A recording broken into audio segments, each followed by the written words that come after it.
The sun rose over the Isle of Skye, casting its light across the British landscape like it was just another ordinary morning. But for Tim Dale and his friend Dan Roll, this was anything but an ordinary day. They'd come up with an idea so bizarre, it defied reason. In the waters surrounding the island lived a massive creature with long, stick-like legs, the body of a horse, and a horn like a unicorn. This creature was the biast srogaig. Sometimes it took human form, just long enough to impregnate a woman and pass on its genes, but most of the time, it was a clumsy, towering beast that looked like something out of a nightmare. Tim and Dan had a thought. What if the biast could be used for more than just scaring children? What if it could be turned into a weapon, a living, breathing instrument of destruction?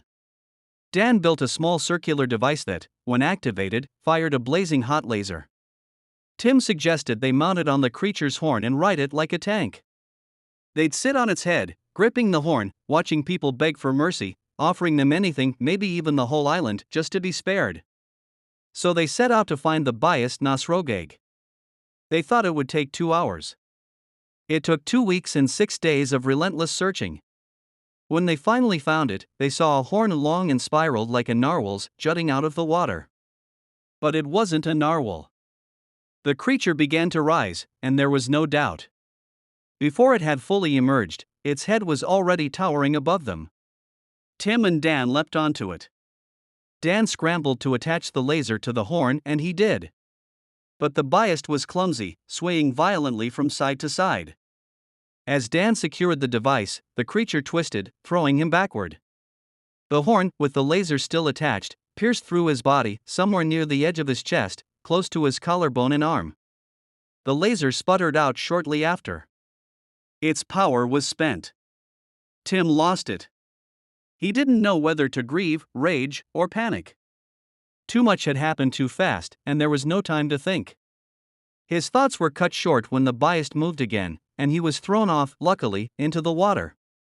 But the biast was coming for him. Tim scrambled to his feet, managed to escape, and fled the island. Years passed. He got married. One day, his wife suggested they take a vacation to the Isle of Skye. Tim was firmly against it, but couldn't explain why, so he went. He figured the biast srogaig had long forgotten him. And then he met a man who, for a moment, calmed his nerves. "Don't worry. The biast srogaig, it's not after you anymore." But the man soon grabbed Tim and strangled him. Then he took Tim's form and returned to Tim's wife. She became pregnant with his child. He knew it, but didn't care. He vanished, shifting back into his true form, the biast srogaig, the giant horse with a single horn. Clumsily, he walked back into the river. And no one ever disturbed him again.